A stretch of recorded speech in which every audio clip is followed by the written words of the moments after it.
లో రేషన్ కార్డుల రచ్చ కొనసాగుతోంది. గ్రామ సభలు రచ్చ సభలుగా మారాయి. అధికార విపక్షాల మధ్య మాటల తూటాలు పేలుతున్నాయి. ఓవైపు మంత్రి ఉత్తమ్ కుమార్ రెడ్డి కొత్త రేషన్ కార్డుల ప్రక్రియ నిరంతరం కొనసాగుతుందంటున్నారు. అర్హులందరికీ రేషన్ కార్డులు అందిస్తామంటున్నారు. మరోవైపు దరఖాస్తుల పేరిట కాంగ్రెస్ ప్రభుత్వం కాలయాపన చేస్తోందని మాజీ మంత్రి హరీష్ రావు మండిపడ్డారు. ప్రజల డబ్బులు వృధా చేయడం తప్ప ప్రజలకు చేసిందేమీ లేదని ఆగ్రహం వ్యక్తం చేశారు. ఎంతమంది రైతులకు రుణమాఫీ చేశారు, రుణమాఫీ కాని రైతులకు ఎప్పుడు రుణమాఫీ చేస్తారో కాంగ్రెస్ ప్రభుత్వం వైట్ పేపర్ రిలీజ్ చేయాలని డిమాండ్ చేశారు. రుణమాఫీపై సీఎం రేవంత్ రెడ్డి మంత్రులు దమ్ముంటే చర్చకు రావాలని మాజీ మంత్రి హరీష్ రావు సవాల్ చేశారు. చర్చకు సిద్దిపేటకు వస్తారా, తననే కొడంగల్కు రమ్మంటారా అని ప్రశ్నించారు. ఇదే అంశంపై ఈ రోజు డిబేట్లో చర్చిద్దాం. మనకు డిబేట్లో పాల్గొంటున్నారు క్షత్రియ గారు. నమస్తే అండి, బీఆర్ఎస్ నుంచి. అలాగే కాంగ్రెస్ నుంచి కత్తి వెంకటస్వామి గారు. నమస్తే అండి. నమస్కారం సార్. క్షత్రియ గారు, మీతోనే మొదలు పెడతాను. చెప్పండి, ఈ గతంలో అయితే ఎమ్మెల్యేలు చెప్పిన వారికే రేషన్ కార్డులు కానీ ఏవైనా పథకాలు కానీ వచ్చాయి. కానీ ఇప్పుడు కాంగ్రెస్ మాత్రం ప్రజల మధ్య గ్రామ సభల ద్వారా ఎటువంటి రాజకీయ ప్రేరేపితాలకి లోను కాకుండా మేము అందిస్తున్నాం అంటున్నారు. మీరేమంటారు? అమ్మా, గుడ్ మార్నింగ్. ప్రేక్షకులకు కూడా, మరి సోదరులకు కూడా, ప్యానల్ సోదరులకు, మీకు జే న్యూస్ యాజమాన్యానికి మొట్టమొదటిగా గుడ్ మార్నింగ్ అండి. అయితే ఇక్కడ ప్రజలు గత 13 నెలల పాలనను తిరస్కరించారు అనడానికి ఈ రోజు గ్రామ సభల్లో ప్రజలు పడుతున్నారని మనం చూస్తున్నాం. ఈ రోజు పరిపాలన సక్రమంగా ఉంటే ఈరోజు ప్రజలు ఎందుకు తిరగబడతారండి? అంటే కేసీఆర్ గారి 10 సంవత్సరాల 9.5 సంవత్సరాల పరిపాలనను వీళ్ళు దుమ్మెత్తిపోసి అబద్ధాలన్నీ చెప్పి ప్రజలను మోసం చేసి ఓట్లేసుకున్నారు. బాగున్నది, చాలా చక్కగా ఉన్నది, ఓట్లు వేయించుకున్నారు. పరిపాలన మీకు అంటగట్టారు. అంటగట్టిన తర్వాత ఇచ్చిన హామీలు 420 హామీలు ఇచ్చిండ్రు. అమలుకు నోచుకునే హామీలు అవి. దాన్ని ఈరోజు 13 నెలలు గడుస్తున్నా కూడా మరి ఎన్నికల కంటే ముందు షరతులు వర్తిస్తాయి అని అంటే అసలు ఈ సినిమానే లేదు. కాంగ్రెస్ పార్టీకి ఓట్లు ప్రజలు వేయకుండ్రి. ఇది మేము గతం నుండి కూడా చెప్తా ఉన్నాం. ప్రజలను అనవసరంగా వాళ్ళకు అబద్ధాలు చెప్పి వీళ్ళు ఓట్లు వేయించుకున్నారు. ఇగో వచ్చే 1 సంవత్సర కాలం గడిస్తే గాని కాంగ్రెస్ కుట్రలు ప్రజలకు అర్థం కావని చెప్పి కేసీఆర్ గారు ఎన్నోసార్లు మరి ప్రజలకే చెప్పారు. మీకు ఇప్పుడు అర్థం కాదు, 1 సంవత్సరం ఆగాలే, మీకు అర్థం అయితే కాంగ్రెస్ కుట్రలు ఎట్లా ఉంటాయి. 60 ఏళ్ల నుండి కుట్రలు అన్ని తెలంగాణను ధ్వంసం చేసిన కాంగ్రెస్, తెలుగుదేశం, ఈ పార్టీలు ముఖ్యమంత్రులు ఏవైతే ఉన్నారో మొత్తం ఆంధ్ర ప్రాంత వాసులు తెలంగాణ ప్రాంతాన్ని ధ్వంసం చేసి ఈ రోజు కోటాను కోట్లకు వాళ్ళు పడగలెత్తిన ప్రజల జీవన విధానం మొత్తం కంప్లీట్ గా ధ్వంసమైతే మరి స్వరాష్ట్రం వచ్చిన తర్వాత దాన్ని ఒక్కొక్క మెట్టు ఒక క్రమపద్ధతిగా మరి బంగారు తెలంగాణ, నీళ్లు నిధులు నియామకాలు అనే కాన్సెప్ట్ తోటి ప్రణాళికాబద్ధంగా దాన్ని డెవలప్ చేసుకుంటూ వస్తే ఈ రోజు ప్రజలు వాళ్ళంతకు వాళ్ళ కళ్ళు వాళ్ళు ఒడుచుకున్నట్టు రేవంత్ రెడ్డి గారి టీము అబద్ధాల మాటలకు లొంగిపోయి మరి ఓట్లేసారు. ఇప్పుడు 13 నెలలు అయితే ఉంది. ఇందులో ఇప్పుడు గమనిస్తా ఉన్నారు ఏంటంటే కేసీఆర్ గారు చెప్పింది నిజమేరా బాబు, అనవసరంగా మేము మోసపోతుంది వీళ్ళకు ఓట్లేసే అనే పరిస్థితి ఈ రోజు గ్రామాలలో కనిపిస్తుంది. ఈ రోజు ఒక గ్రామం అంటే సరే బీఆర్ఎస్ పార్టీ ఎవరికో నేర్పో కార్యకర్తలను రెచ్చగొట్టో లేదు ప్రజలను రెచ్చగొట్టో చేస్తుండొచ్చు అనుకుందాం. ఒక గ్రామం 2 గ్రామాలు అనుకుందాం. మొత్తం యావత్ తెలంగాణలో ఉన్న 1200 పైచులకు గ్రామాలన్నింటిలో కూడా ఈ రోజు ఎదురుదాడికి దిగుతా ఉన్నారు అని అంటే కారణం ఏంటంటే షరతులు వర్తిస్తాయి అని మరి సీఎం కుర్చీ మీద కూర్చున్న తర్వాత షరతులు వర్తిస్తాయి అని రేవంత్ రెడ్డి గారు మాట తప్పడం వల్ల ఈ రోజు ఆ పరిస్థితి వచ్చింది. ఎన్నికల కంటే ముందు మీరు చూడండి, హామీలు విపరీతంగా ఇచ్చారు, షరతులు వర్తిస్తాయి అనలే. కేసీఆర్ కంటే డబల్ చేస్తా, 1కి 2 ఇస్తా, 2కి 3 ఇస్తా, 3కి 4 ఇస్తా అని చెప్పి నమ్మబలికిన రేవంత్ రెడ్డి గారు ఆ కేసీఆర్ గారు ఇచ్చినటువంటి కనీసం ఆ 1 రూపాయి ఇవ్వకుండా ఆ 1 రూపాయి ఎట్లొస్తుంది అని అంటే షరతులు వర్తిస్తాయి అంటే ఈ రోజు సర్వే మీరు చూడండి. సర్వే ఆల్రెడీ మొదటి సర్వే అయిపోయిందండి. మొదటి సర్వే అయిపోయిన తర్వాత మళ్ళీ బీసీ సర్వే మొదలైంది. ఇప్పుడు 3వ సర్వే ఇండ్ల కోసం, ఇందిరమ్మ ఇండ్ల కోసము, తర్వాత ఈ రోజు రేషన్ కార్డుల కోసం ఏదైతే మళ్ళీ 3వ దఫా సర్వే చేసిర్రు. అరే నాయన, మీకేమైనా బుద్ధి ఉందా? మరి 3 సార్లు సర్వే 3వసారి సర్వే ఎందుకు రాబోయి? ఇంతకు ముందే 2 సార్లు చేసిండ్రు కదా, మరి ఆ సర్వే ఎందుకు చేసిండ్రు? అది బుట్టదాఖలు చేసిండ్రా అని చెప్పి ప్రజలు తిరగబడతా ఉన్నారు. ఈ రోజు వాళ్ళు ఎంతో ఆశతోటి ఎదురు చూస్తా ఉన్నారు. రుణమాఫీ అంటే రుణమాఫీ మొదటి రోజు నుండి అమలుకు నోచుకోలేనటువంటి హామీల మీద బీఆర్ఎస్ పార్టీ ప్రతి క్షణం కూడా పోరాటం చేసిన ఫలంగా ఈరోజు కనీసమైన 18,000 కోట్ల రూపాయలు అంటే సగానికి సగం డబ్బులు ముట్టినాయి జనాలకు. అది బీఆర్ఎస్ పార్టీ పోరాటం వల్ల ముట్టినాయి. అంటే అడిగేటోడు లేకపోతే వాస్తవంగా ఈ కాంగ్రెస్ పార్టీ ఖచ్చితంగా ఈ ధనాన్ని అంతా ఈరోజు ప్రతిరోజు 40 కోట్ల రూపాయలు 40 కోట్ల రూపాయలు అప్పు చేస్తున్నది. ఎందుకు అప్పు చేస్తుంది కూడా ప్రజలకు చెప్పట్లేదు. ఈ రోజు మేము మా గురించి అప్పుల గురించి మాట్లాడితే ఈ రోజు ఇన్ఫ్రాస్ట్రక్చర్ డెవలప్మెంట్ లో డబ్బులు అయ్యాయి, పెట్టుబడిగా పెట్టడం జరిగిందని 100 సార్లు చెప్తా ఉన్నాం. ఈ రోజు కాళేశ్వరం నీటి ప్రాజెక్టులు కావచ్చు, 3 పెద్ద నీటి ప్రాజెక్టులు, 1 కాదు 2 కాదు, ఇక్కడ కాళేశ్వరం గాని, రంగారెడ్డి మహబూబ్ నగర్ రంగారెడ్డి ఎత్తిపోతల గాని, అక్కడ మరి మన ఖమ్మం ఎత్తిపోతల గాని, ఇవన్నీ అలాగే విద్యుత్ ప్రాజెక్టులు గాని, అలాగే ఇండస్ట్రీ ప్రాజెక్టులు గాని ఈ రోజు బ్రహ్మాండంగా కేసీఆర్ పరిపాలనలో ఇన్ఫ్రాస్ట్రక్చర్ డెవలప్మెంట్ చేయడం జరిగింది. ఆ ఉన్నదాన్ని నాశనం చేసి ఈ 2014 కంటే ముందు కాంగ్రెస్ గవర్నమెంట్ యూపీఏ 1 యూపీఏ 2లో ఉన్నటువంటి రాజశేఖర్ రెడ్డి, అలాగే కొనిజేటి రోషయ్య, అలాగే నల్లారి కిరణ్ కుమార్ రెడ్డి గారుల పరిపాలన మళ్ళీ ఈ రోజు చూపిస్తా ఉన్నారు రేవంత్ రెడ్డి గారు. ఈ రోజు దావోస్ లో పోయి చంద్రబాబు గారితో ములాఖత్ అయిపోయి ఈ రోజు తెలంగాణ ప్రజలను చెరవట్టడానికి ఆయన చేస్తున్న ప్రయాస. ఈ రోజు ఇంకొకటండి, మంత్రులు ప్రతి ఒక్కరు ముఖ్యమంత్రి అవుతారా అండి? ఎవరో ఒకరు ముఖ్యమంత్రి కావాలి కదా. కనీసం రేవంత్ రెడ్డి గారికి ఈ మంత్రులు, కాంగ్రెస్ మంత్రులు ఉన్న 12 మందిలో కాంగ్రెస్ మంత్రులు ఆయనకు విలువ ఇస్తా ఉన్నారా? ఆయనకు విలువ ఇవ్వరు, ఆయన మాట పట్టించుకోరు, ఆయన చెప్తే వినే పరిస్థితి ఈ రోజు లేకుండా పోయింది. కాబట్టే ఈ రోజు అడ్మినిస్ట్రేషన్ అనేది, పరిపాలన అనేది గాడి తప్పింది. లా అండ్ ఆర్డర్ అసలే లేదు. ఈ రోజు ప్రజలు మరి వాళ్ళు అహోరాత్రులు కష్టపడి కనీసం ఏదైనా సహాయం చేస్తారేమో, కష్టపడేమో ట్యాక్సులు కట్టాలి ప్రభుత్వాలకు, కేంద్ర రాష్ట్ర ప్రభుత్వాలకు. కానీ వాళ్లకు ఆసరాగా సంక్షేమ పథకాలు, అభివృద్ధి పథకాల అమలు లోటు వల్ల ఈ రోజు ప్రజలు తిరగబడ్డరు. రేపు వచ్చే కాలంలో ఈ రోజు మీరు గమనిస్తా ఉన్నారు, రేపు వచ్చే కాలంలో కాంగ్రెస్ పార్టీకి తగిన బుద్ధి చెప్పబోతా ఉన్నారు. ఇంకోటి రెండవదండి, మంత్రులు ఈ రోజు డబ్బు లేదంటారు. మరి హెలికాప్టర్లకు డబ్బులు ఎడికెళ్ళి వస్తున్నాయండి? హెలికాప్టర్లకు ప్రతి మంత్రి హెలికాప్టర్లో పోతారా అండి? అంటే ప్రజాధనమా ఇది? ఏంది మీ ఇంటి పైసలా, మీ ఇంటి డబ్బులు అనుకున్నారా? ఏదో ముఖ్యమంత్రి గారికి ప్రోటోకాల్ ప్రకారంగా ఆయనకు అన్ని ఇవ్వాల్సిన అవసరం ఉంటది. రేవంత్ రెడ్డి గారు పోవచ్చు, కానీ మంత్రులకు ఏమిందండి? అంటే యాడికి పోయిన హెలికాప్టర్లో పోతారా? ప్రజాధనాన్ని కొల్లగొట్టడం కోసమే మీరు మా ఎమ్మెల్యేలై మంత్రులు అయినరా? అంటే ఇలాంటి నీచమైన కుట్రలు కుతంత్రాలు చేసుకుంటూ ప్రజాధనాన్ని దోపిడీ చేయడానికే ఏ డిపార్ట్మెంట్ మంత్రి ఆ డిపార్ట్మెంట్ ను దోచుకున్న డబ్బును రాహుల్ గాంధీ గారికి, సోనియా గాంధీ గారికి, కాంగ్రెస్ అధిష్టానానికి ఢిల్లీ పంపిస్తా ఉన్నారు తెలంగాణ డబ్బును. ఓకే క్షత్రియ గారు, మళ్ళీ వస్తాం.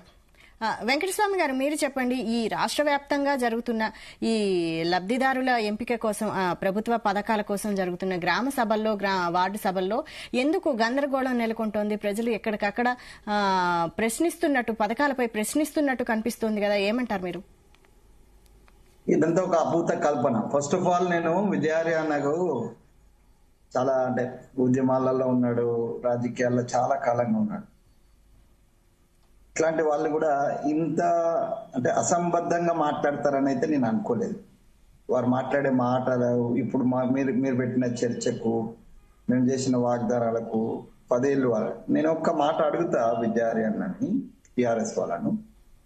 ఇప్పుడు ఇందిరమ్మ ఇళ్ల మీద కదా జరుగుతున్నటువంటి ఇది గ్రామ సభలు. మీరు 10 సంవత్సరాల కాలంలో డబుల్ బెడ్రూమ్ పేరుతోటి ఎన్ని కట్టిండ్రు, ఎన్ని పంపిణీ చేసిండ్రు శ్వేతపత్రం హరీష్ రావుకు దమ్ముంటే విడుదల చేయమను.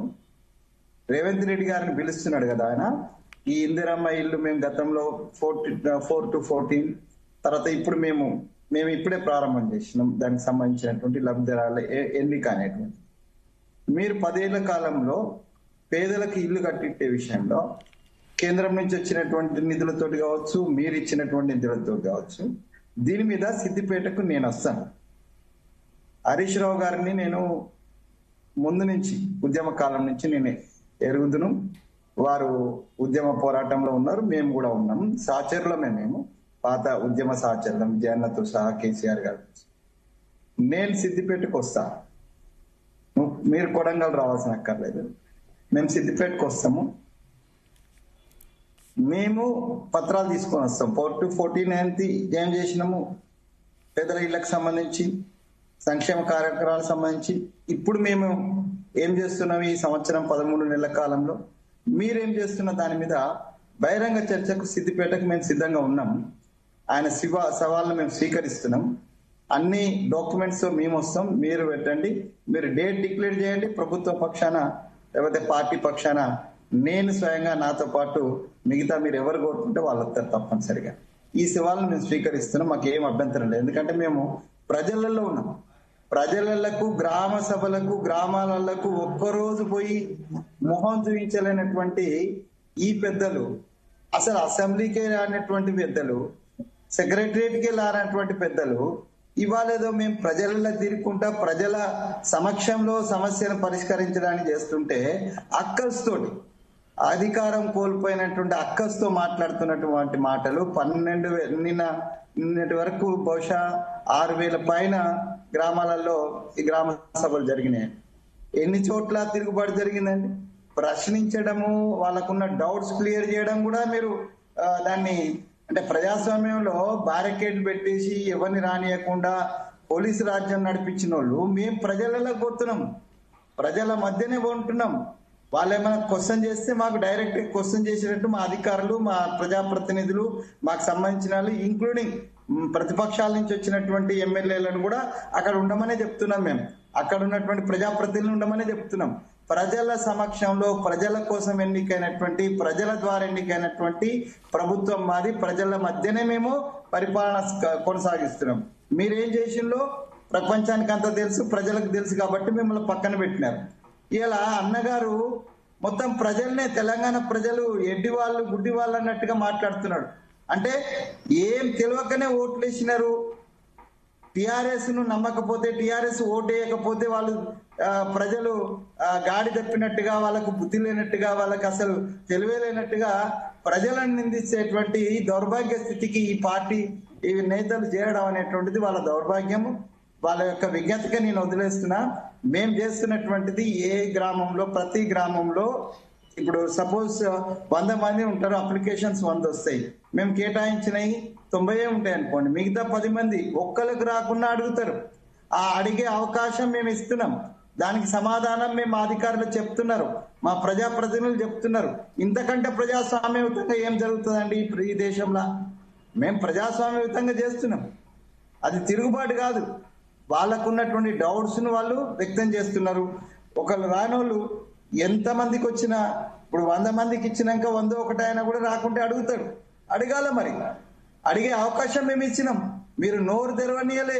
మీ మంత్రులకు అపాయింట్మెంట్ లేదు, సీఎంది, ఎమ్మెల్యేలకు అపాయింట్మెంట్ లేదు.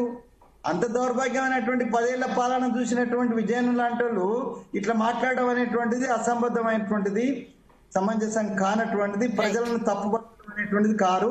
నేను మరొకసారి చెప్తున్నా, ఎవరు వచ్చినా సరే నేను స్వయంగా ఈ ప్రభుత్వం పక్షాన, ఈ ఇప్పుడు జరుగుతున్నటువంటి ప్రజాపాలన పక్షాన నేను సిద్దిపేటకు వస్తానికి సిద్ధంగా ఉన్నా.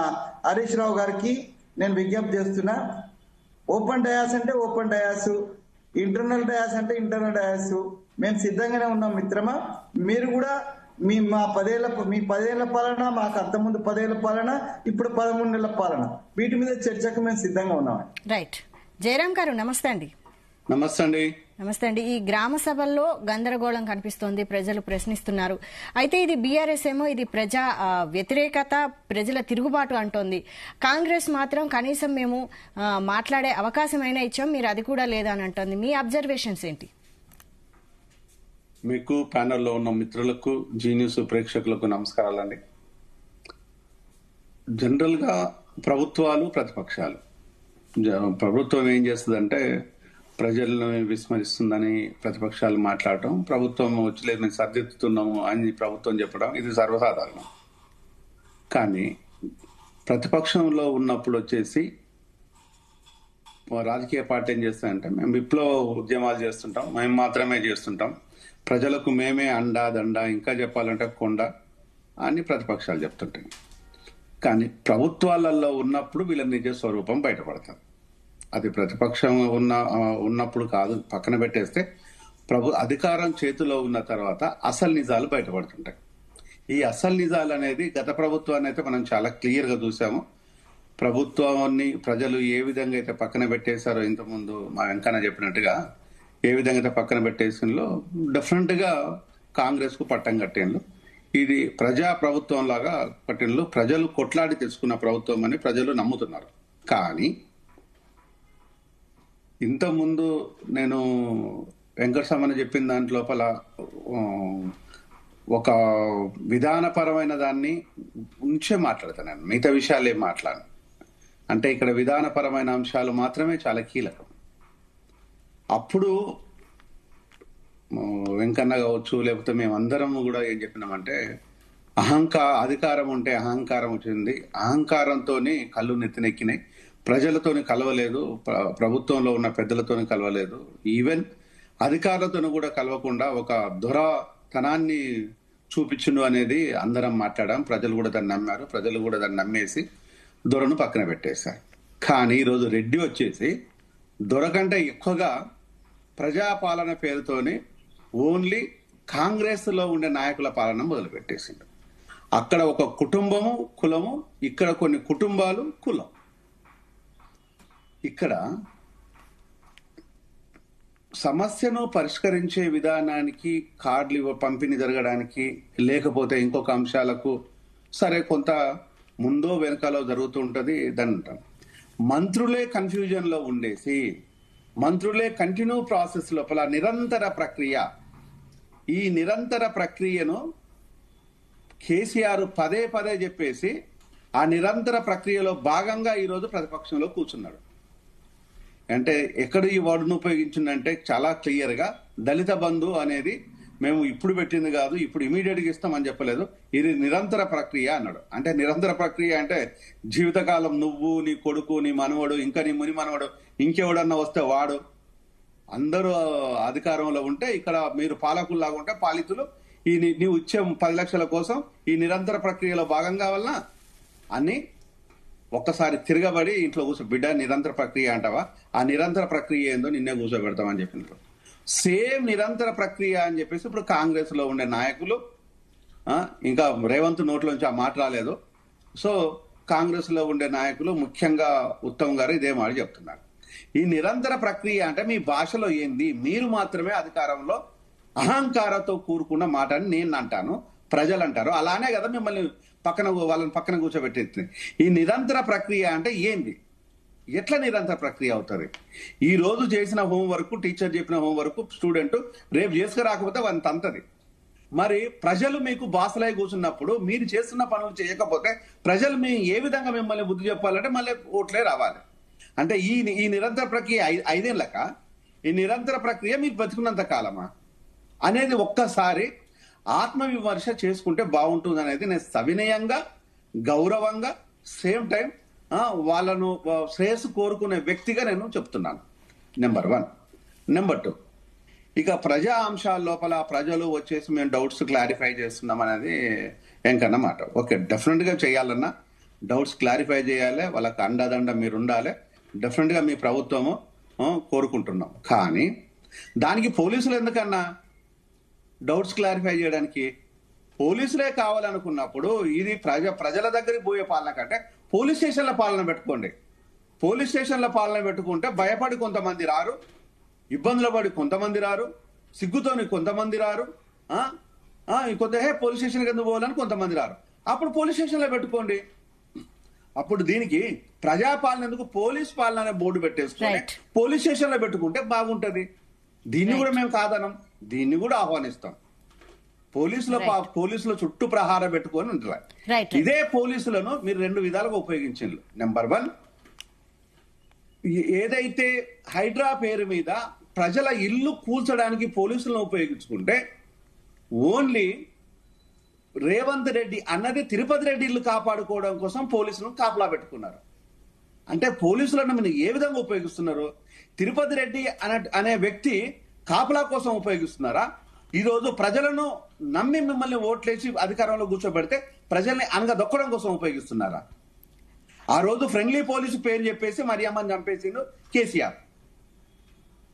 ఏమైనా వదిలేసామా? రైట్. ఆ పాపాన్ని చూపియలేదా?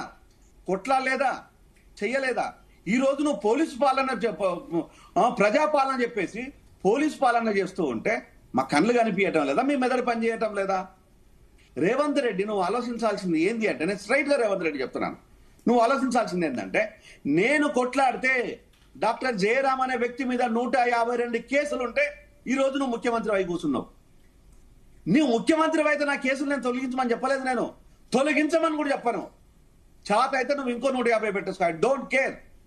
కానీ నిన్ను అడగరు అనుకోవడము, ఈ ప్రజాపాలన అని చెప్పడము, ఇది ఒక నిన్ను నువ్వు మోసం చేయడం కోసం కాదు, నువ్వు ప్రజలను అనుమానం మోసం చేస్తున్నావు అన్న విషయాన్ని ఒక్కసారి గుర్తు చేసుకోవాలి.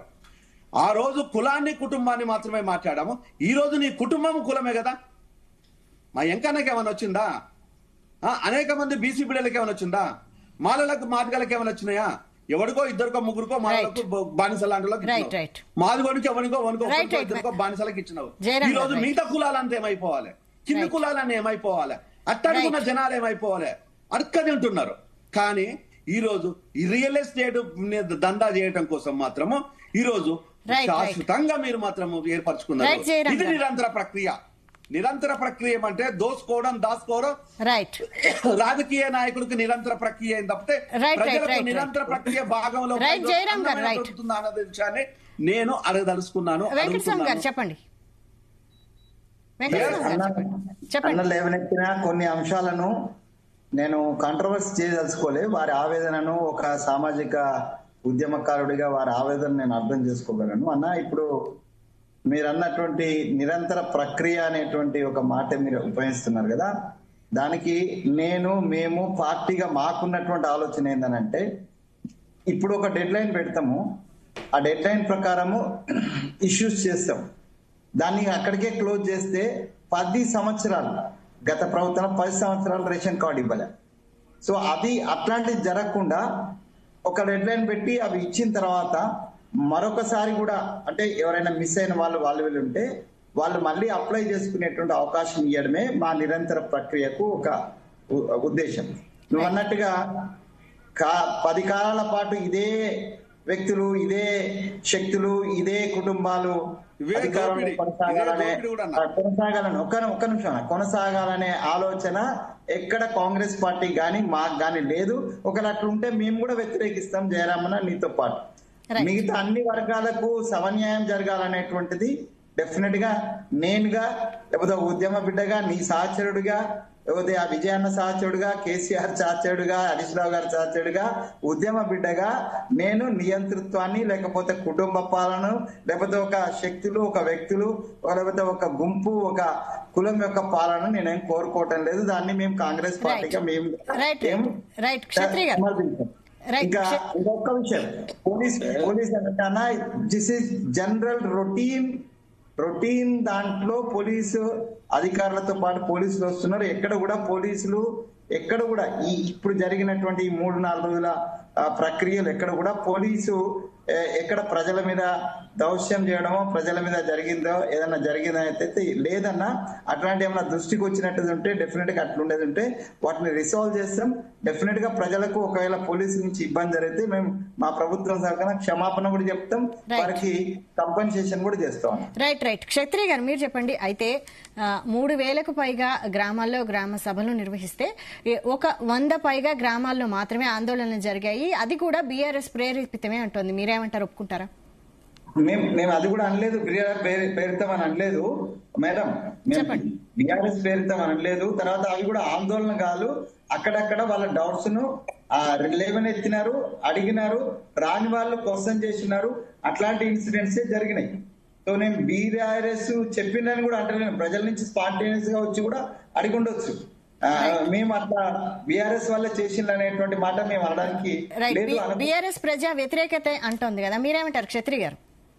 అయితే ఇక్కడ మనం గమనించాల్సిన అవసరమే, ప్రభుత్వాలు వస్తూ ఉంటాయి, పోతా ఉంటాయి, కానీ ఇచ్చిన హామీలను నెరవేర్చినప్పుడు మా పార్టీ గాని, వాళ్ళ పార్టీ గాని, ఇంకో పార్టీ గాని దేన్నైనా కూడా ప్రజలు తిరస్కరిస్తారు, తిరగబడతారు అనే విషయాన్ని, సత్యాన్ని మనం అందరం కూడా అర్థం చేసుకోవాల్సిన అవసరం ఉన్నది.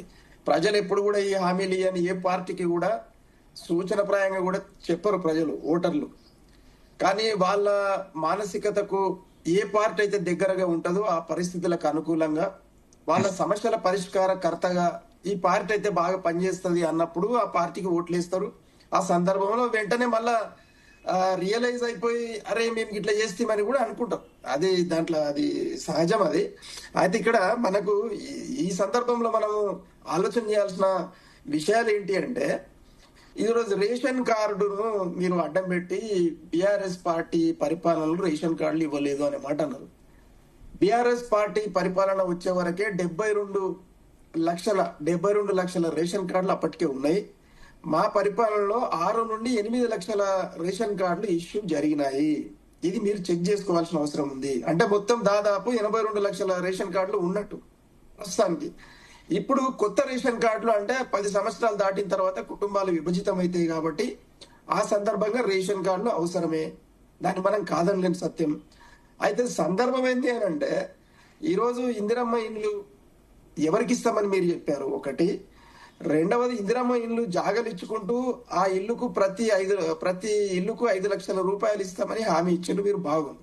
అయితే వెరిఫికేషన్ మీరు సర్వే చేసేటప్పుడు వెరిఫికేషన్ లో మరి మొదటిసారి సర్వే చేశారు, దేనికి చేశారు? ప్రజాపాలన సర్వే మీరు చేసిండ్రు, దేనికి చేశారు? ఆల్రెడీ మొత్తం డేటా మీ దగ్గర ఉన్నది కదా.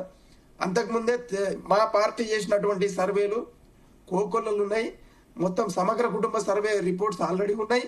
దాన్ని మీరు సార్ అది బయట పెట్టలే కదా, సమగ్ర కుటుంబ సర్వే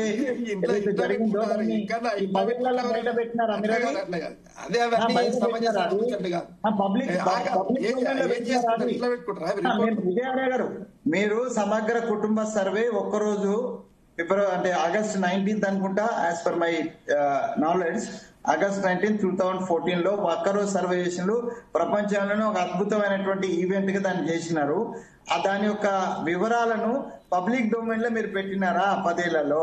100%. ఎందుకంటే ప్రజాధనము తోటి చేసే ప్రతి పని ప్రభుత్వానికి చెప్పాల్సి పెట్టాల్సి వస్తుంది.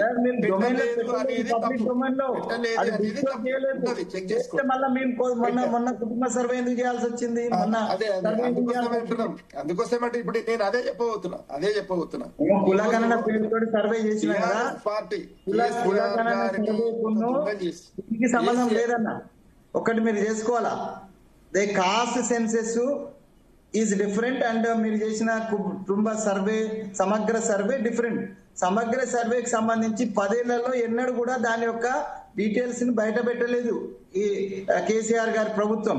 అది మీరు గుర్తుపెట్టుకోవాలన్నా, మీరు ప్రభుత్వంలో ఉన్నారు కాబట్టి. కేసీఆర్ గారు ఆలోచన విధానానికి కాంగ్రెస్ ఆలోచన విధానానికి జమీన్ ఆస్మాన్ ఫరక్ ఉన్నది.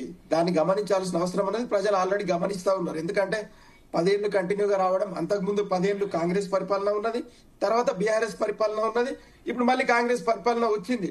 దాన్ని ఈ రోజు 13 నెలల తర్వాత ప్రజలు ఖచ్చితంగా వాళ్ళు అనాలిసిస్ చేసుకుంటా ఉన్నారు. ఏ ప్రభుత్వం వల్ల ఏం జరిగింది, మాకు లాభం జరిగిందా నష్టం జరిగిందా అనేది వాళ్ళు బేరీజ్ వేసుకుంటున్న సందర్భంలో, సరే 3000 గ్రామాలలో 100 గ్రామాలన్నా మాట్లాడుతున్నాయనంటే వాళ్ళ కష్ట నష్టాలు చెప్పుకోవాల్సిన హక్కు అధికారం ప్రజలకు ఉంటుంది. అది ఏదో ఎవరో ప్రేరేపిస్తే వచ్చేదైతే కాదు. అట్లా మేము ప్రేరేపిస్తున్నామనే అది రాంగ్. అది అయితే ఇక్కడ కేసీఆర్ గారి పరిపాలనలో ఉన్నటువంటి మంచి ప్రణాళిక అంటే ఏదన్నా కానీ సంక్షేమ పథకాలు కానీ అభివృద్ధి పథకాలు కానీ, అయితే ఆ దాన్ని తుడిచేసి రేవంత్ రెడ్డి గారి పరిపాలనలో ఆయన మార్కు పరిపాలన రావాలని గత ఈ సంవత్సర కాలం నుండి కొత్త ప్రణాళికల గురించి వాళ్ళు ఆలోచన చేస్తూ మరి సమయాన్ని వృధా చేస్తున్నారు. కానీ మీరు హామీలు ఇచ్చారు, హామీలను ఏ విధంగా అమలు చేయాలనే కనీస ఆలోచన కూడా మీ దగ్గర లేకపోవడం వల్ల ఈ రోజు ప్రజలు తిరస్కరిస్తున్నారనే విషయాన్ని మీరు గమనిస్తలేరా ముచ్చట. అంటే ఈ రోజు మీరు చూడండి, ఆరోగ్యశ్రీ ఉంది, ఆరోగ్యశ్రీ ఈ రోజు మొత్తం బైకాట్ చేసినాయి, హాస్పిటల్స్ అన్ని బైకాట్ చేసినాయి. 10 నుండి 15 రోజుల నుండి బిల్లు చెల్లింపు కాలేదని చెప్పేసి బైకాట్ చేసినాయి. ఈ రోజు వైద్య వ్యవస్థ మరి ఈ రోజు బజార్ మీ టైంలో ఎన్నిసార్లు బైకౌట్ చేసి ఎన్నిసార్లు రీఇన్స్టేట్ చేస్తున్నారు? మీ టైంలో 10 ఏళ్లలో ఎన్నిసార్లు బైకౌట్ చేసి ఎన్నిసార్లు రీఇన్స్టేట్ చేసినారు? అదేనండి. అరే కట్టనప్పుడు ఎవరైనా బైకాట్ చేస్తారు. వినండి, కట్టనప్పుడు నేను ఇప్పుడు అందు గురించి నేను పక్షపాత ధోరణితోటి నేనేం మాట్లాడట్లేదు, నేను ఉన్న విషయాలే మాట్లాడుతూ ఉన్నా. అయితే ఈ రోజు బైకాట్ చేసిండ్రు రేషన్ కార్డులు అంటూ. ఈ రోజు మీరు పథకాలు పెట్టి 420 పథకాలు పెట్టి దానికి షరతులు వర్తిస్తాయని మీరు ఎందుకు పెట్టినండి? అంటే మాట తప్పలేదా? మీరు మాట తప్పలేరని మీ ఎద మీద గుండె మీద చేతి పెట్టుకొని మీరు చెప్పండి. మరి ఎన్నికల కంటే ముందు షరతులు వర్తిస్తాయన్న మాట మీరు ఎందుకు? Minimum common sense everybody will not get it అన్నా. చెప్పినా చెప్పకపోయినటువంటిది ఇదే. ఇప్పుడు అన్న, ఈ సంక్షేమ పథకాలన్నీ కూడా న్యాయంగా మాట్లాడితే మీ ప్రభుత్వంలో అయినా మా ప్రభుత్వంలో అయినా ఎవ్వరి పార్టీ ఉన్నా కూడా న్యాయంగా ఈ సంక్షేమ పథకాలన్నీ కూడా దరిద్ర రేఖకు కింది భాగంలో ఉన్న వానికి అందాలన్న. లోవర్ మిడిల్ క్లాసు పేదలు వీళ్ళకి అందాల. ఇది ఎవరికైనా కండిషన్. ఇది ప్రీ కొండి అంటే ఇది ఏమంటారు దాన్ని, అంటే ఇది సర్వత్రా సంక్షేమం కంప్లీట్ చేస్తలే. వెంకన్న మధ్యలో వస్తుండే నా ఫ్లో. ఒక్క సెకండ్ నేను చెప్పినాక వాళ్ళ అన్నతో మాట్లాడియండి. అయితే ఈ రోజు మీరు హామీలు ఇచ్చారు, ఆ హామీలను నెరవేర్చడానికే మీరు సర్వే చేపిస్తున్నారు కదా. ఎన్నిసార్లు సర్వే చేపిస్తారు?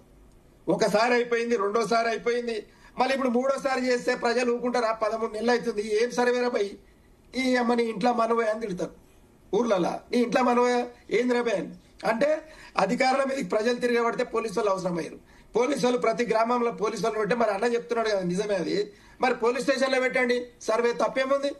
మీరు పోలీస్ స్టేషన్ లో పెట్టు, అధికారాన్నే కూర్చొని ప్రతి పోలీస్ స్టేషన్ లో మండలాల్లో ఉన్నటువంటి మొత్తం గ్రామాలు పోలీస్ స్టేషన్ వస్తాయి, సర్వే చేపియండి. తప్పేం లేదు కదా.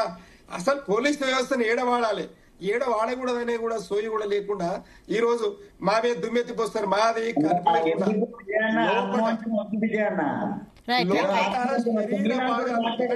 లోపల శరీర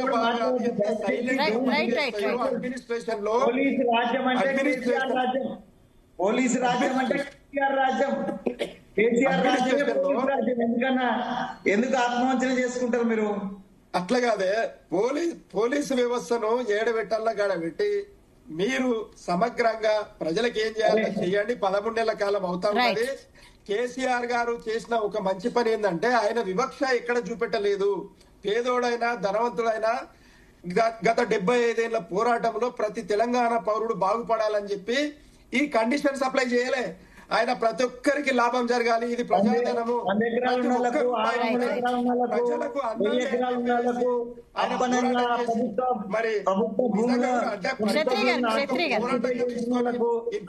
డెవలప్ చేస్తే, సంక్షేమ పథకాలు అభివృద్ధి పథకాలు ఇస్తే మీరు ఓర్వజాలక గారి ప్రణాళికను, కేసీఆర్ గారి సంక్షేమ పథకాలను, కేసీఆర్ గారి అభివృద్ధి పథకాలను మీరు తూడ్చేస్తామని చెప్పి అది ప్రజలు తిరగబడతారనే విషయాన్ని మీకు నేను తెలియజేస్తా ఉన్నా. అట్లనే వ్యవసాయ కూలీలకు ఒక్క నిమిషం అండి, నన్ను మాట్లాడివ్వలేదు మీరు. ఎందుకంటే నేనేం చెప్పాలో చెప్పట్లేదు. ఇప్పుడు వ్యవసాయ కూలీలకు 12,000 రూపాయలు ఇస్తామన్నారు, ఇచ్చిరా? రైతు భరోసా 15,000 ఇస్తామంటారు, ఇచ్చిండ్రా? మరి కౌలు రైతుకు 12,000 ఇస్తామంటారు, ఇచ్చిండ్రా?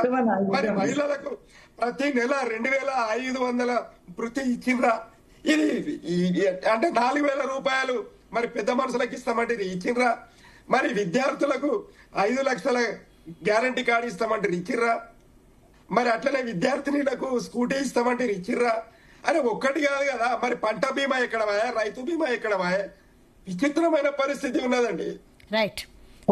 జయరాం గారు మీరు చెప్పండి. అయితే మీరు చెప్పండి, ఈ గ్రామ సభల్లో గందరగోళం అయితే చూస్తున్నాం. అయితే ఇది ప్రజాగ్రహం అంటారా లేదంటే రాజకీయ ప్రేరేపితం అంటారా? మీరేమంటారు? అంటే ఒకటండి, ఇక్కడ రాజకీయ పార్టీలు ప్రేరేపిస్తున్నాయి అని అనుకుందాం. రాజకీయ పార్టీలు అంటే ఇప్పుడు ప్రతిపక్షంలో ఉన్నది బీఆర్ఎస్, సరే బీఆర్ఎస్ ప్రేరేపించింది అనుకుందాం. అంటే ప్రజలను మీరు గౌరవిస్తున్నట్టేనా? ప్రజల మీద నిజంగా మీకు గౌరవం ఉంటే ఆ మాట ఉపయోగిస్తారా? అంటే బీఆర్ఎస్ చేతిలో ప్రజలు ఉన్నట్టు అవుతే అప్పుడు కాంగ్రెస్ అధికారం కోల్పోవడం అన్న ఒక మీరు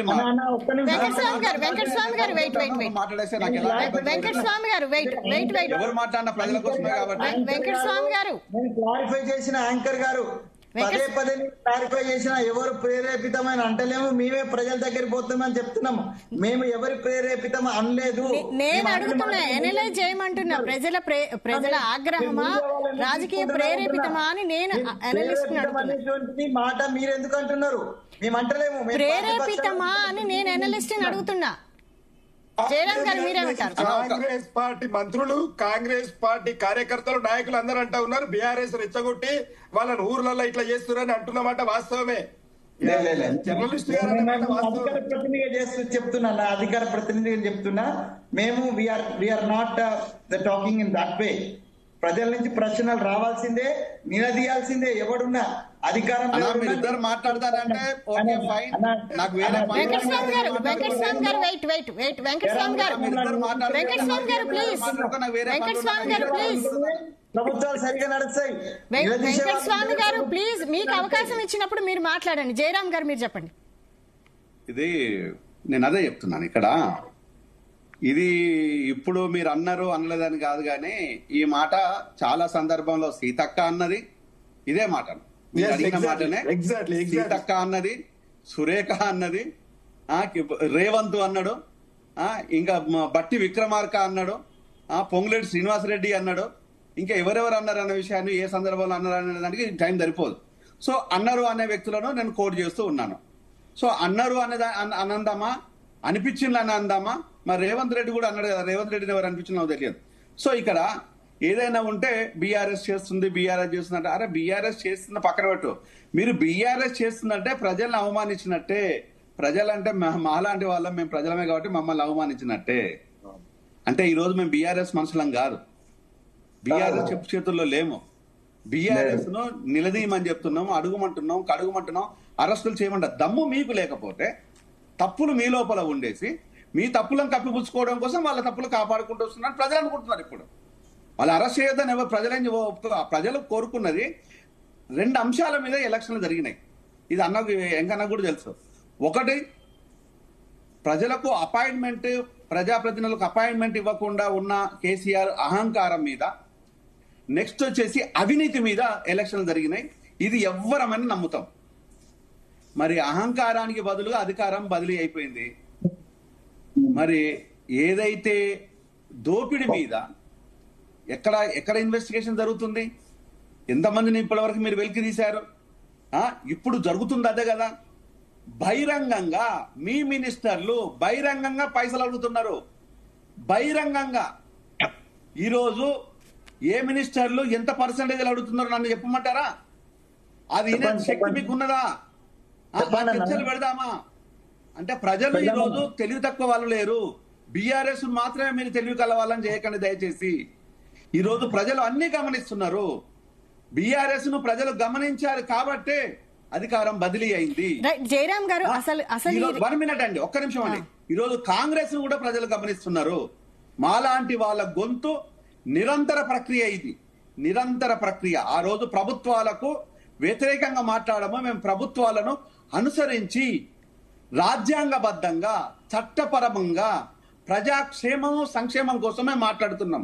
అది మీకు ఇబ్బంది కలగవచ్చు, ప్రభుత్వాలకు ఇబ్బంది కలగవచ్చు, అది మాకు సంబంధించిన విషయం కాదు. ఇక నెక్స్ట్ కార్డ్స్. ఈరోజు కార్డులు, ఆ రోజు నేను చెప్తున్నా కదా, బీఆర్ఎస్ తొలగించిన కార్డులు 6,03,230 కార్డులు తొలగించేసి 7,05,72 కార్డులు సరఫరా చేసింది, ఇచ్చింది. ఈరోజు మీరేం చేస్తున్నారు? మీరు తొలగించిన ఎన్ని, ఇచ్చేటి ఎన్ని లెక్క చెప్పండి. ఆ లెక్క చెప్తే నేను మాట్లాడతాను. మీరు ఇప్పటి వరకు ఇచ్చిన ఎన్ని, తొలగించిన ఎన్ని. అసలు ప్రజల్లో ఈ రేషన్ కార్డు విషయంలో ప్రజల్లో ఉన్న అపోహలు ఏంటంటారు? అసలు అదే చెప్పనివ్వండి, అదే మాట్లాడుతున్నాను దయచేసి. ఈ రోజు మీరు ఎన్ని రేషన్ కార్డులు ఇచ్చారు, ఎన్ని రేషన్ కార్డులు తొలగించారు, భూములు ఎక్కడెక్కడ ఇచ్చారు, ఎక్కడెక్కడ లాక్కుంటున్నారు, ఏ విధంగా వేస్తున్నారు, అవి చెప్పండి ప్రజల ముందు. మాలాంటి వాళ్ళకు మేము తెలుసుకుంటాం. మేము ప్రజల దగ్గరికి పోతుంటాం కాబట్టి, ప్రజల్లో ఉంటాం కాబట్టి ప్రజలతోనే మేము నిరంతర ప్రక్రియ, మా జీవితం వాళ్ళతోనే పని వేసుకుంటుంది కాబట్టి మేము డెఫినెట్ గా ప్రజలకు తెలియజేస్తాం ఏదైనా కూడా. అంటే ఈరోజు ప్రజలకు వ్యతిరేకంగా ఉన్న ప్రభుత్వాల గురించి మేము సరిదిద్దుకోమని మాట్లాడుతున్నాం తప్పితే ఈరోజు మీతో మేము సమరం చేయటం లేదు. స్టేట్ తోని ఒక సామాన్యుడు ప్రజలు సమరం చేసేంత శక్తి ఉంటుందా? ఉండదు. మేము సమరం చేసే అంత శక్తి మాకు లోపల లేదు. ఎందుకంటే అధికారం మీ చేతికి వస్తే అహంకారం నెత్తికెక్కితే ఈ రోజు మాలాంటి వాళ్ళను కంట్లకు కూడా కనిపించదు. రేవంత్ రెడ్డికి నేను అపాయింట్మెంట్ కావాలని అన్నా మీకు నోటీసులో పెడుతున్నాను, రేవంత్ రెడ్డికి అపాయింట్మెంట్ కావాలని 5 సార్లు ముఖ్యమైన వ్యక్తులు వస్తే ఆ అపాయింట్మెంట్ కోసం నేను ఇంకెవరినో ఆశ్రయించాలంట. వేము నరేంద్ర రెడ్డి దగ్గర పోవాలంట. వేము నరేంద్ర దగ్గర పోయి నేను అపాయింట్మెంట్ తెచ్చుకోవాలి.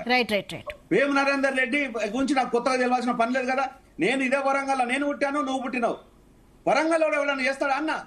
ప్రజల మనిషి ఎవడన్నా చేస్తాడా అన్న? అట్లా పాలకుడు దగ్గరికి పోతారు తప్పితే, మీకు అడ్వైజర్ గా పెట్టుకున్నారు తప్పితే, ప్రజలకు రాయబారిగా పెట్టుకుంటే చెప్పండి. ప్రజలకు రాయబారిగా వేము నరేందర్ రెడ్డిని పెట్టుకున్నాము, వేము నరేందర్ రెడ్డిని కలిసి మా దగ్గర రావాలని చెప్పండి. ఈ అహంకారంతోనే కదా ఆ రోజు అప్పుడు మాకు అపాయింట్మెంట్ ఇవ్వకుండా చేసి ఈ రోజు అసలు జనాలే లేకుండా పోయింది బీఆర్ఎస్ కు. ఈ అంశాలను మేము మీ దృష్టికి తీసుకురావాలన్నా, ముఖ్యమంత్రి దృష్టికి తీసుకురావాలన్నా, ప్రజల దృష్టికి తీసుకెళ్లాలన్నా మా చేత చర్చలు జరగాలి, మా చేత మాట్లాడిపించాలి, మమ్మల్ని ఉపయోగించుకోవాలి. మేము ప్రజలకు ఉపయోగపడే విధంగా ప్రభుత్వానికి సలహాదారులు కాదు, కానీ మా చేతనైనంత ఉడతా భక్తిగా ఏదైనా పని చేయగలిగితే, చెప్పగలిగితే, ప్రజల దగ్గర తీసుకెళ్లగలిగితే, మోసుకెళ్ళగలిగితే మేము చేస్తాం. ఆ పని మేము డెఫినెట్ గా చేస్తాం. ఇది మా నిరంతర ప్రక్రియ. మాకే అధికారాల కోసం చెయ్యం, మే అధికారుల కోసం చెయ్యం, మా ఏ సెటిల్మెంట్ల కోసం చెయ్యం. ఏ బూతులు మా బ్యాంక్ అకౌంట్లు సీజ్ చేయండి, ఫ్రీజ్ చేయండి, మీ చేత అయితే మీకు దమ్ము ఉంటే వాటిపైన చర్చ పెట్టండి, మేము ఒప్పుకుంటాం. మా ఆస్తుల పైన చర్చలు పెట్టండి, ఒప్పుకుంటాం. ఇంకా ఏమైనా ఉంటే చర్చలు పెట్టండి, ఒప్పుకుంటాం. కానీ మీలాగా మేము దాచుకునేది దోచుకునేది ఏది ఉండదు. మేము నిరంతరంగా మా జీవితాలు ప్రజల ముందే ఉంటాయి. వెంకటస్వామి గారు చెప్పండి. వెంకటస్వామి గారు, ఈ రేషన్ కార్డుల ప్రక్రియ అనేది నిరంతరం ప్రక్రియ ఈ గ్రామ సభల తర్వాత కూడా కొనసాగుతుంది. ఉత్తమ్ కుమార్ రెడ్డి గారు అన్నారు. అన్నారు. కానీ మీ ప్రభుత్వ చర్యలకు, ప్రకటనలకు పొంతన లేకుండా ఉంటుంది అనేది ఒక విమర్శ. మీరేమంటారు? ఇప్పుడు నిరంతర ప్రక్రియ అనేటువంటి దాంట్లో అర్థము వేరే తీస్తున్నారు, అది కాదు. మేము అంటే ఇప్పుడు ఆ మధ్య కూడా మేము ఒక స్టేట్మెంట్ ఇచ్చినాము, అప్లై చేసుకోమన్నారు. త్రూ అంటే రకరకాల ప్రక్రియల ద్వారా అప్లై చేసుకున్నారు, వాటిని స్క్రూటినీ చేస్తున్నారు. అయితే ఇక్కడ కొంతమంది మిస్ అయ్యే అవకాశం ఉన్నది కాబట్టి వాళ్ళను రీఅప్లై చేసుకోవడానికి కూడా ఇప్పుడు మళ్ళీ అవకాశం ఇచ్చినారు. సో అది దానికోసం నిరంతరం అన్నం తప్పితే జీవితకాలం అంతా ఇచ్చుకుంటూనే పోతాము, లేకపోతే మా ప్రభుత్వం ఉన్నంత కాలము ఇట్లే ఉంటదండి. నేనేంటే ఎక్కడైతే డెఫిసిటీ ఉందో అక్కడ మళ్ళీ ఇప్పుడు మనకు రిక్రూట్మెంట్ ఉంటదండి. ఒక ఖాళీలు ఏర్పడితే మళ్ళీ ఆ ఖాళీలలో నింపుతూ ఉంటాం. దట్ ఈస్ కాల్డ్ రిక్రూట్మెంట్ కదా. కాబట్టి ఆ గ్యాప్స్ లో వచ్చినప్పుడు ఇస్తామనేటువంటి ఉద్దేశం తప్పితే మేము ఇంకా దీన్ని తాత్సారం చేస్తామనేటువంటి ఉద్దేశం, లేకపోతే దీన్ని ఈ పేరుతోటి మేము టైం గడుపుతామనే ఉద్దేశం అయితే కాదు అనేటువంటిది నేను స్పష్టం చేయదలుచుకున్నాను. ఇంకా రెండో విషయం ఏంటంటే, ఇప్పుడు అన్ని అంశాలు రేషన్ కార్డు తోటే ముడిపడి ఏం లేదు. ఆల్రెడీ కొంత ప్రాసెస్ లో ఉన్నాయి. ఇప్పుడు సపోజ్ విజయన్ అడిగినట్టుగా పెన్షన్స్ ఉన్నాయి. ఆ పెన్షన్స్ ఆల్రెడీ ఎగ్జిస్టింగ్ పెన్షన్స్ ఉన్నాయి. సో వీళ్ళకు కొత్తగా వచ్చే పెన్షన్ కోసం అప్లై చేసుకోవాల్సింది తప్ప ఆ ఉన్నటువంటి పెన్షన్స్ అవి కంటిన్యూ అయితే, ఇప్పుడు రైతు భరోసా మేము ఇవ్వబోతున్నాం. సో ఆల్రెడీ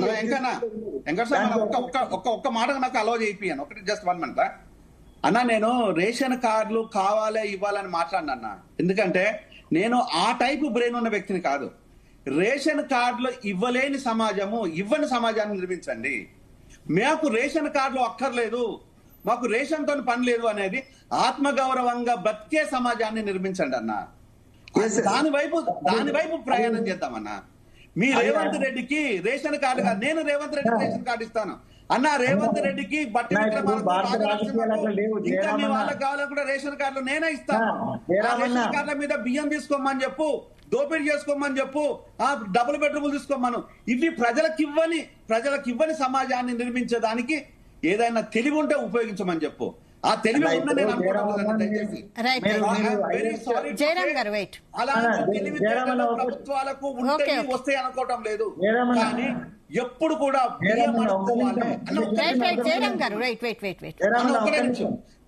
అడుక్కోవాలి, తినాలి, మీరు అడుక్కోండి, మీరు తినండి అనే విధానాన్ని ప్రభుత్వాల బ్రెయిన్ లో నుంచి పోవాలి, పాలకుల బ్రెయిన్ లో నుంచి పోవాలని సవినయంగా చెప్తున్నాను. అగ్రి విత్ జయరామ్ గారు, అది ఒక ఐడియల్ సమాజం అన్నా మీరు చెప్పేది. ఐడియల్ సమాజం వైపు ఇలా భారత రాజకీయం లేదు, ఏ పార్టీ లేదు. అసలు ఫ్రీస్ ఏంటి అని అన్నటువంటి ఫ్రీ సిస్టమే వద్దన్నటువంటి భారతీయ జనతా పార్టీకి సంబంధించిన మోడీ గారు ఇలా ఫ్రీ రేషన్, ఫ్రీ అన్ని ఫ్రీ అనేటువంటి దౌర్భాగ్య స్థితి వచ్చింది. బట్ మీరు చెప్పే ఐడియల్ సిటీ రావాలా, అది కోరుకుందాం. కానీ ఇప్పుడున్నటువంటి నడుస్తున్నటువంటి యాజ్ అండ్ టుడే నడుస్తున్నటువంటి దాంట్లో మేము సిద్ధజిత్ ఒక్కొక్కటి ఇచ్చుకుంటూ వస్తున్నాం. మీరు విజయన్న అడిగిన దాంట్లో చాలా పెండింగ్ లో ఉన్నాయి.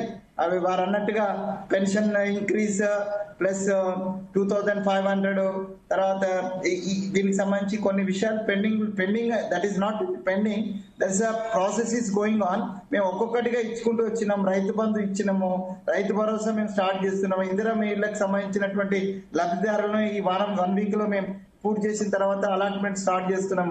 సో ఒక్కొక్కటిగా ఇచ్చుకుంటూ వస్తున్నాం. ఎక్కడ కూడా ప్రభుత్వము కాలయాపన ఏం చేయలేదు. వచ్చిన తర్వాత సరిచేయడానికి మీరు విజయాన్ని అన్నాడు, ధనవంతుడు పేదోడు లేకుండా అందరికి ఇచ్చినామని. ఎందరికి ఇచ్చినా 1000 ఎకరాలకు ప్రభుత్వ ధనాన్ని దోచిపెట్టినారు మీరు. గుట్టలకు చెట్లకు కూడా ఇచ్చినారు. సో మేము రైతు భరోసా విషయానికి వచ్చినప్పుడు మేము దాన్ని కట్చాట్ చేస్తున్నాం. వ్యవసాయ యోగ్యమైనటువంటి భూమికి మాత్రమే మేము రైతు బంధు ఇస్తాం అనేటువంటి దాన్ని కరాఖండిగా మేము చెప్పినాం. దానికి సర్వే చేసినాం. దాని ప్రకారము మేము రేపు 26వ తారీఖు తర్వాత మీకు అకౌంట్స్ లో వేస్తామని చెప్తున్నాం. సో ఒక్కొక్కటిగా ఇస్తూ వస్తున్నాం.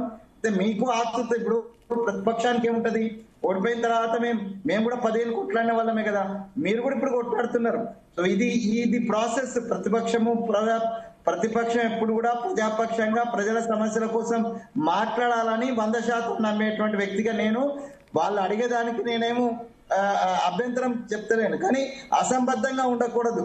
అసంబద్ధంగా మనం చేసే ఆర్గ్యుమెంట్ అసంబద్ధంగా ఉండకూడదు. మేము ఇందిరమ్మ ఇల్లు 4 to 14 తీసుకున్నట్టయితే లక్షలలో ఇచ్చినాం.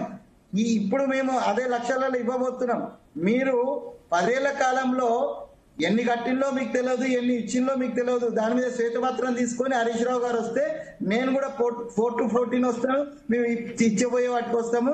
హరీష్ రావు గారితో నేను సిద్ధంగా ఉన్నా. విజయన్న కూడా అక్కడికి వస్తే విజయన్న యొక్క స్పిరిట్ కూడా తీసుకొని నేను అక్కడ మాట్లాడతా. రైట్ క్షత్రియ గారు మీరు చెప్పండి. అయితే ఈ రోజు టెంట్లు కూలగొట్టినట్లే ప్రజలు రేపు మీ ప్రభుత్వాన్ని కూడా వ్యతిరేకిస్తారంటున్నారు. అంటే మీరేమైనా ప్రభుత్వాన్ని కూలగొట్టే ప్రయత్నాలు ఏమైనా చేస్తున్నారా? అయితే అమ్మ, మేము ప్రతిపక్షంలో ఉన్నప్పుడు ఖచ్చితంగా మేము చేసే పనికి అదే ఉంటది. అది దాంట్లో కొత్త పని ఏముంటది? ఇప్పుడు దాంట్లో కొత్త పని ఏముంటది చెప్పండి. అంటే మేము వదిలిపెడతామా? వాళ్ళు మమ్మల్ని వదిలిపెట్టిరా, మేము వదిలిపెడతామా? కాబట్టి ఇలా వాళ్ళ పంచాయతీ శ్వాస తీసుకోవడానికి కూడా సమయం ఇవ్వకుండా మా వెనుక పడ్డారు.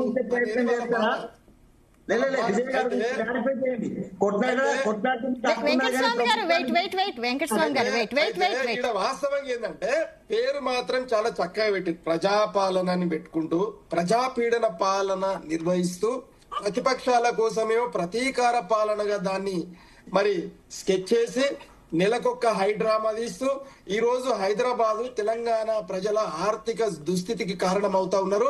ఈ రోజు హైడ్రా ద్వారా సినీ పరిశ్రమ వెనకాల పడ్డారు. ఈ రోజు ఐటీ దాడులు జరిగినాయండి, మీరు గమనించాలి ఒక్కొక్కటి. ఎందుకంటే ఈ రోజు అడ్డదిడ్డంగా అధికారాన్ని అడ్డం పెట్టుకొని సినీ పరిశ్రమ పెద్ద మనుషుల దగ్గర డబ్బులు తీసుకొని ఈ రోజు దాచుకున్నారు ఇళ్లల్లో. ఆ డబ్బులు అక్కడ పోతాయి, ఢిల్లీకి పోతాయి. ఈ పంచాయతీ మాకు తెలియదా? మీరు మా వెనక ఎంత చెరబెట్టిరో మీ మొదలు ఒడిది పెడతామా? మేము జనాల కోసం ఎప్పుడు కూడా తెలంగాణ ప్రజలు చైతన్యవంతులు.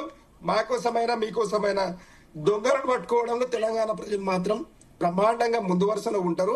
అట్లయితే ఈరోజు చూడండి, నిరుద్యోగత ఉన్నది. నిరుద్యోగత గురించి అసలు కాంగ్రెస్ పార్టీ ఏం చేస్తుందని నిరుద్యోగ భృతి కూడా ఇవ్వలేదండి. నిరుద్యోగ భృతి, ఆ నిరుద్యోగులు ఎంతమంది ఉన్నారో మీకు తెలియదా?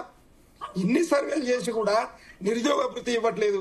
అలాగే ఉద్యోగస్తుల ఇష్యూస్ అన్ని పెండింగ్ ఉన్నాయి. ఉద్యోగస్తుల ఇష్యూస్ అన్ని పెండింగ్ ఉన్నాయి. ఈ రోజు మీ శ్రీనివాస్ రెడ్డి గారు మీ శ్రీనివాస్ రెడ్డి గారి ఫామ్ హౌస్ గిన్నె మా ఇంటి పక్కకే ఉన్నది. అది మొత్తం బఫర్ జోన్ లో ఉన్నది.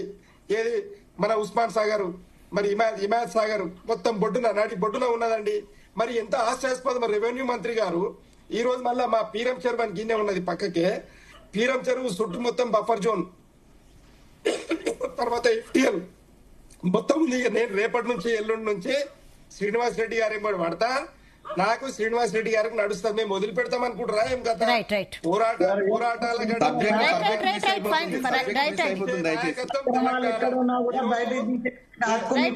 పంచాయతీ ఏంటంటే అక్కడ వెంకన్న ఉన్నాడు, అక్కడనేమో జయరామన్న ఉన్నాడు, ఇక్కడ నేను ఇది వచ్చిన పంచాయతీ ఏంటంటే ఆడెవడో వేరేవాడు గిట్ట ఉంటే మజా వచ్చేది. అనుకోలేని పరిస్థితి. రైట్. జయరాం గారు ఫైనల్ గా చెప్పండి. జయరాం గారు, అయితే కాంగ్రెస్ ప్రభుత్వానికి పట్టం కట్టిందే గ్రామీణ ప్రజలు, కానీ అక్కడి నుంచే కాంగ్రెస్ ప్రభుత్వానికి ఇబ్బందులు మొదలయ్యేటట్టు అనిపిస్తున్నాయంటారు. ఇది రేపు వచ్చే స్థానిక సంస్థల ఎన్నికల ప్రభావం చూపిస్తుందంటారా? నేను రేవంత్ రెడ్డికి ఒక సలహా ఇస్తున్నాను. ఏంటిదంటే, మనము వచ్చింది ఆకలి తెలుసు మనకు. రేవంత్ రెడ్డి పెద్ద పైసలు ఉన్నోడేం కాదు, ఏదో కథలు చెప్తున్నాడు కానీ ఇప్పుడు పెద్ద అంత సినిమా ఏం లేదు. పైసలు ఉన్నోడేం కాదు, మాలాంటి బతుకులే రేవంత్ రెడ్డిది. సో అదృష్టం బాగుండి రేవంత్ రెడ్డి సీఎం అయిండు. ప్రజల ఆశీర్వాదం. చంద్రబాబు పుణ్యాన అనే ఒక మాట వాడన్నా, మీరు చెప్పే మాట నేను ఎందుకు చెప్తా గానీ, చంద్రబాబు పుణ్యం అని ఎందుకు చెప్తా గానీ, చంద్రబాబు అంటాడు అక్కడ ముఖ్యమంత్రి, ఆ మాట నేను ఎందుకు మాట్లాడుతున్నా, మీరు మాట్లాడుకోండి కానీ అది నా డ్యూటీ కాదు. సో ప్రజలు ఆశీర్వదించిండ్రు. సో డెఫినెట్ గా ముఖ్యమంత్రి అయిండు, దానికి సంతోషిద్దాం. సో ఇంతకుముందు అన్న చెప్పినట్టుగా, వెంకన్న చెప్పినట్టుగా మా ఏజ్ గ్రూప్ వ్యక్తి, మాలో ఒక వ్యక్తి అయిండు, సంతోషం. కానీ ప్రజలను విస్మరించే విధానాలు తీసుకుంటే ఈరోజు ప్రజల నుంచి కరువైపోతాడు. అది చేసుకోవద్దు. మీరు పోలీసులను ఉపయోగించండి. ఎక్కడ ఉపయోగించంటే లా అండ్ ఆర్డర్ పరిరక్షించడంలో ఉపయోగించండి, దుర్మార్గులను వేటాడడంలో ఉపయోగించండి, దౌర్జన్యాలు అరికట్టడంలో ఉపయోగించండి, ఇంకా ఆడబిడ్డలను కాపాడడంలో ఉపయోగించండి. దీనికి అందము ఆహార్యం ఉంటుంది. కానీ నిరుపేదలు నిరక్షరాస్యుల మీద భయభ్రాంతులను గురి చేసి చుట్టూ పోలీస్ ప్రహార పెట్టుకోవడం కోసం మాత్రం వద్దు. మీరు పోలీసులే మీకు కావాలి అంటే మీరు ఎన్ని తప్పులు చేస్తున్నారో ఒక్కసారి మీరు గమనించండి. పోలీసు వ్యవస్థను మీరు మీ చుట్టూ కాపలా పెట్టుకుంటున్నారంటే మీరు ఎన్ని తప్పులు చేస్తున్నారో మీరు ఒకసారి చూసుకోండి. ఆ రోజు ఫ్రెండ్లీ పోలీసు అన్నది ఫ్రెండ్లీ ఎవరికి ఫ్రెండ్లీ? కేసీఆర్ కుటుంబానికి ఫ్రెండ్లీ పోలీసు, కేసీఆర్ లో ఉండే పాలకులకు ఫ్రెండ్లీ పోలీసు తప్పితే ప్రజలకు కాదన్న విషయం అర్థమైంది. ప్రజలకు అదే అమ్మనా బూతులు మాట్లాడేండు, ప్రజల్ని అదే అమ్మనా బూతులు మాట్లాడేండు. నాతోను కూడా ఒకడు మాట్లాడేండు. అదంతా వేరే విషయం. ఇవన్నీ విన్నాం.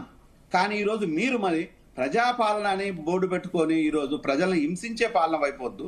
బంగారు తెలంగాణ వచ్చేసి ఆ రోజు బంగారం లేదు, వెండి కూడా లేదు, లాస్ట్ కు ఇత్తడి లేదు, ఐరన్ కూడా లేకుండా పోయింది. ఆకలితోనే ఉన్నారు. ఈ రోజు మీరు ప్రజా తెలంగాణ చెప్పేసి ఈరోజు నీ అన్నదమ్ములకు ప్రజా తెలంగాణ వచ్చింది తప్ప ఈరోజు నీ లోపల నాయకులకు కొంతమంది కాదు, అందరికీ ఇంచుమించు అందరు అట్లనే ఉన్నారు. కాబట్టి అందరికీ ప్రజా తెలంగాణ వచ్చింది తప్పితే ఈరోజు ప్రజలకు మాత్రం ప్రజా తెలంగాణ రాలేదు. ఈరోజు ఎస్సీలకు రాలేదు, ఎస్టీలకు రాలేదు, బీసీలకు రాలేదు, మైనారిటీలకు రాలేదు. వీళ్ళకు నిజమైన తెలంగాణ వచ్చిన రోజు డెఫినెట్ గా మేము ఆహ్వానిస్తాము. ప్రజలు మరొకసారి ఆశీర్వదిస్తారు. లేదు అంటే మూసీలో వేస్తే మురిగిపోతారనే విషయాన్ని గుర్తుపెట్టుకోండి. రైట్ అండి. థ్యాంక్ యూ వెరీ మచ్ అండి డిబేట్ లో పాల్గొన్నందుకు. జయరాం గారు, క్షత్రియ గారు, వెంకటస్వామి గారు అందరికీ